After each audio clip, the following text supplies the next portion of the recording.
శ్రీ గురుభ్యో నమ. శ్రీ మాతాపితృభ్యో నమ. గురవే సర్వలోకానాం విషజే భవరోగిణాం నిధయే సర్వవిద్యానాం శ్రీ గురు దక్షిణామూర్తయే నమ. ఓం నమ ప్రణవార్థాయ శుద్ధజ్ఞానైకమూర్తయే నిర్మలాయ ప్రశాంతాయ శ్రీ గురు దక్షిణామూర్తయే నమ. జ్ఞానానందమయం దేవం నిర్మలస్ఫటికాకృతిం ఆధారం సర్వవిద్యానాం హయగ్రీవముపాస్మహే. శ్రీ గురుభ్యో నమ. శ్రీ మాతాపితృభ్యో నమ. ముందుగా శ్రీ విశ్వావసునామ సంవత్సరంలో మేషాది ద్వాదశ రాశుల వారికి సంబంధించి ప్రధానంగా సర్పగ్రహాలైనటువంటి గ్రహాల్లో రాహుగ్రహ కేతుగణ సంచారంలో మార్పు సంవత్సరంన్నర తర్వాత చూస్తున్నాం. అంటే చెప్పాలి అంటే 18 నెలల తర్వాత రాహువు కేతువు వీళ్ళిద్దరూ కూడా సంచారంలో మరి మార్పును చూస్తున్నాం. ఎప్పుడు అంటే మే నెల తారీఖున 18వ తారీఖు మే నెల 18వ తారీఖు సర్పగ్రహమైన రాహుగ్రహంతో పాటు కేతుగణం ఈ రెండు గ్రహాలు మార్పు చూస్తున్నాం. దీని మార్పు వల్ల ఈ జరిగే మార్పు ద్వారా ఏ ఏ రాశుల వారికి ఎలాంటి ఫలితాలు ఉంటాయి, ఎవరికి శుభ ఫలితాలు ఉంటాయి, ఎవరికి అశుభ ఫలితాలు ఉంటాయి, ఎవరికి మిశ్రమ ఫలాలు ఉంటాయి అనేది తెలుసుకుందాం. అసలు రాహుకేతువులు ఎవరు అని పరిశీలించుకుంటే ఈ రెండూ కూడా మేషం నుంచి మీనం వరకు ద్వాదశ రాశుల్లో వీరికి స్థానం లేదు. ఏ రాశిలో ఉంటే ఆ రాశి నుంచి ఇచ్చే ఫలితంతో పాటుగా వీటికి కొన్ని గ్రహాలతో మిత్రత్వం, కొన్ని గ్రహాలతో శత్రుత్వం కూడా ఉంది. ఆ రకంగా సర్పగ్రహాలైనటువంటి రెండూ కూడా జీవుణ్ణి లేదా జాతకుణ్ణి బాధ పెడుతూ ఉంటాయి. ఇవి ఎందుకు పడతాయి దోషంలో అంటే మనం చేసుకున్న పురాకృత కర్మ అంటాం. అంటే ప్రారబ్ధ కర్మ ద్వారానే ఈ యొక్క రాహుగ్రహ కేతుగణ దోషంలో ఉండటం అనేది జరుగుతుంది. సరే, దోషంలో ఉన్నాయి, దోషం పోవాలంటే ఏం చేయాలి అనేది కూడా చెప్తాను.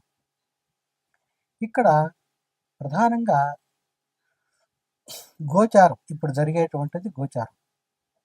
అంటే ఈ మే నెల 18వ తారీఖు నాడు గోచార రీత్యా రాహు మీనరాశిలో ఉన్నటువంటి రాహువు పూర్వాభాద్ర నక్షత్రంలో 4వ పాదంలో ఉన్నటువంటి రాహుగురు సంచార రీత్యా మీనరాశి నుండి పూర్వాభాద్ర నక్షత్రం 3వ పాదం అయినటువంటి కుంభరాశి ప్రవేశం చూస్తున్నాం. అది 18వ తారీఖు నాడు. ఏకకాలంలో అంటే ఒకే సమయంలో కేతుగణం కూడా అదే 18వ తారీఖు నాడు మరి కేతుగణం మార్పు చూస్తున్నాం. ఎక్కడి నుంచి అంటే కేతువు తాను ప్రస్తుతం కన్యారాశిలో ఉన్నాడు. అందున కన్యారాశిలో వచ్చేటప్పటికి ప్రధానంగా ఉత్తరా నక్షత్రంలోని 2వ పాదంలో ఉన్నాడు. 2వ పాదం నుంచి ఉత్తరా నక్షత్రంలోని మొదటి పాదం అయినటువంటి సింహరాశి ప్రవేశం చూస్తున్నాం. ఈ రాహువు కేతువు ఇద్దరూ కూడా మీనరాశి నుంచి కుంభరాశిలోకి రాహువు, కేతుగణం వచ్చి కన్యారాశి నుంచి సింహంలోకి, అంటే వీళ్ళిద్దరూ కూడా వెనక్కి సంచారం చేస్తారు. దీన్నే వక్ర సంచారం అంటాం. సంచారంలో మొత్తం 7 గ్రహాలు కూడా ఋతు మార్గంలో ముందరకు వెళ్తూ ఉంటే ఈ 2 గ్రహాలు వెనక్కి వక్ర మార్గంలో సంచారం చేస్తాయి. రాహు అయినా కేతు అయినా సర్పగ్రహాలు అవటం ద్వారా వీటి సంచారమే వక్ర సంచారంగా ఉంటుంది. ఇక ఈ రాహు కేతుగణ మార్పుల ద్వారా సంచారంలో ఏ ఏ రాశుల వారికి ఏ రకంగా ఉంటుంది అనేది తెలుసుకుందాం. ఇక్కడ ప్రధానంగా చూడాలి అంటే రాహు కేతువు జన్మజాతక చక్రాన్ని పరిశీలించుకుంటే, ఉదాహరణ జన్మజాతక చక్రం అంటే ఎలా తెలుస్తుంది? జన్మించినప్పుడు ఉన్నటువంటి సమయం, తారీఖు అనుసరించి వచ్చేటువంటి జాతక చక్రాన్ని జన్మజాతక చక్రం అంటాం. ఇంగ్లీష్లో బర్త్ చార్ట్ అంటాం. కొంతమందికి రాహు జన్మజాతక చక్రంలో బర్త్ చార్ట్లో 5వ ఇంట్లో, 4వ ఇంట్లో, మరి 7వ ఇంట్లో ఇలా ఉండటం చూస్తూ ఉంటాం. 4వ ఇంట్లో ఉంటే మటుకు ఈ సర్పగ్రహాలు వాహన స్థాన సర్పదోషం అంటాం. సంతాన స్థానంలో ఉంటే సంతాన స్థాన సర్పదోషం అంటాం. అలా కాకుండా వివాహ స్థానంలో ఉంటే వివాహ స్థాన సర్పదోషం అంటాం. ఇలా కాకుండా రాహుకేతువుల మధ్యలోనే మిగిలిన గ్రహాలన్నీ కూడా బందీ అయిపోయి ఉంటే దాన్ని కాలసర్పదోషం అంటాం. సవ్యకాల సర్పదోషం, అపసవ్యకాల సర్పదోషం కూడా ఉంటుంది. ఇవి సర్పదోషంలో ఉండేటువంటి రకాలు. సరే, ఏ దోషం ఎలా ఉన్నా ఏం చేస్తే విరుగుడు అనేది నేను ఈ వీడియో చివరిలో చెప్తా. అంటే ఏ రకంగా చేస్తే ఏ రాశి వారికి పరిహారం బాగుంటుంది అనేది నేను చివరిలో చెప్తాను. ఇక ముందుగా ఒక్కొక్క రాశి గురించి సంబంధించి పరిశీలించుకుని అదే సందర్భంలో మేషరాశి నుంచి మీనరాశి వరకు గల ఈ ద్వాదశ రాశుల వారికి రాహుగ్రహ కేతుగణ సంచార మార్పుని ఒక్కొక్క రాశికి మరి విపులీకరించి విశదీకరించి విశ్లేషణాత్మకంగా తెలియపరుస్తారు. తదుపరి మరి మీనరాశి. మీనరాశి వారికి రాహుకేతువుల సంచార మార్పు ఏ రకంగా ఉంటుందో పరిశీలిద్దాం. ప్రస్తుతం సంచారం ఏ రకంగా మారుతుందో పరిశీలిస్తే మీనరాశికి వారికి జన్మరాహు అంటే జన్మరాశిలో ఉన్నటువంటి రాహు సంచారంలో మారి ఏ స్థానమైనటువంటి కుంభరాశి ప్రవేశం చూస్తున్నాం. అదే సందర్భంలో కేతువు సప్తమ స్థానమైనటువంటి కన్యారాశి నుంచి ఆరింట షష్ఠ స్థానంలోకి మారటం చూస్తున్నాం. అది సింహరాశి ప్రవేశం చూస్తున్నాం. ఈ రీత్యా మనం పరిశీలిస్తే గనక మీనరాశి వారికి కొంత కేతు బలం ఉంది. అదే సందర్భంలో గురువు అర్ధాష్టమ స్థానంలో ఉండటం, జన్మశని ఉండటం కారణం చేత కొంత ఒత్తిడి ఉంటుంది. అయినా కూడా రాహు ద్వాదశంలో ఉండటం, కేతు మరి ఆరింట ఉన్న కారణం చేత మీనరాశి వారికి కొంత మిశ్రమ ఫలితం కనబడుతుంది. ఒక్కసారైనా కూడా మీనరాశి వారు రాహుకేతువులకి మరి దానం ఇవ్వండి. రాహుకి మినుములు లేదా మినప్పప్పు 3 కేజీలు దానం ఇవ్వండి. కేతువుకి 2 కేజీలు మరి ఈ యొక్క ఎరుపు లేదా నలుపు రంగులో ఉండేటువంటి ఉలవలు దానం ఇవ్వండి.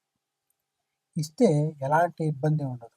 అదే సందర్భంలో ఒకసారైనా సంవత్సరంలో ఒకసారైనా ఈ యొక్క మీనరాశి వాళ్ళు సర్పసూక్తంతో ఋగ్వేద ప్రోక్తమైనటువంటి సర్పసూక్తంతో అభిషేకం చేయించుకొని తీర్థం తీసుకోండి. ఈశ్వరుడికైనా లేదా సుబ్రహ్మణ్య స్వామికైనా అభిషేకం చేయించుకొని తీర్థం తీసుకోండి. ఇలా చేయడం ద్వారా దోషం నుంచి బయటకు వస్తారు. అదే సందర్భంలో మీ జన్మజాతక చక్రంలో కూడా రాహు వేల్లో కేతువు మరి ఆరింట ఉంటే కనుక ఖచ్చితంగా మీకు రాహు దశ జరుగుతుంటే ప్రస్తుతం ఆ ఒత్తిడి అధికంగా ఉంటుంది. మీకు కేతువు యోగిస్తాడు, యోగించే స్థానంలో ఉన్నాడు. ఎలాంటి ఇబ్బంది లేదు. ఆ రకంగా ఉండొచ్చు. అదే సందర్భంలో గొడవలకు దూరంగా ఉండండి, వివాదాలకు దూరంగా ఉండండి. మీకు సంబంధం లేని వివాదాల్లోకి మీరు దూరకండి. దూరారు అంటే ఖచ్చితంగా ఆ గొడవ అంతా మీ మీద నెట్టేసి వాళ్ళు తప్పుకోవడం ద్వారా మీ మీద కేసులు బుక్ అయిపోతాయి, పోలీసు కేసులు ఇలాంటివి. అందుకని ఖచ్చితంగా మీనరాశి వారు వివాదాలకి దూరంగా ఉండండి. ఒక గొడవ జరుగుతుంటే గొడవలో మరింత పెద్దది చేయకండి. గొడవ నుంచి తొందరగా ఎంత తొందరగా వీలైతే అంత తొందరగా పక్కకి తప్పుకోండి లేదా అక్కడి నుంచి నిష్క్రమించండి. ఇలా చేయడం ద్వారా మీనరాశి వాళ్ళు వచ్చేటువంటి ఇబ్బందిని రాకుండా ఆపుకోవచ్చు. ఇంకోటి, ఈ దానం చేయటం అభిషేకం చేయడం ద్వారా మీకు వచ్చేటువంటి వ్యతిరేక ఫలితాన్ని నియంత్రించవచ్చు. అభిషేకం ఏం చేయాలి? స్వాతి నక్షత్రం శుక్రవారం ఈ రెండు కలుస్తాయి, చూసుకోవాలి మనం ఈ యొక్క క్యాలెండర్లో.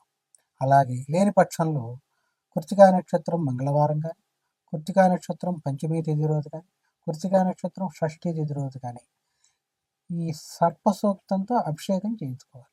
ఈశ్వరుడికైనా లేదా 5 తలలు ఉన్నటువంటి సుబ్రహ్మణ్య స్వామికైనా అభిషేకం చేయించుకొని దేవాలయంలో అయినా పర్వాలేదు, ఇంటి దగ్గర అయినా పర్వాలేదు, చేయించుకుని తీర్థం తీసుకోవడం ద్వారా ఖచ్చితంగా దోషం నుంచి బయటకు వస్తారు.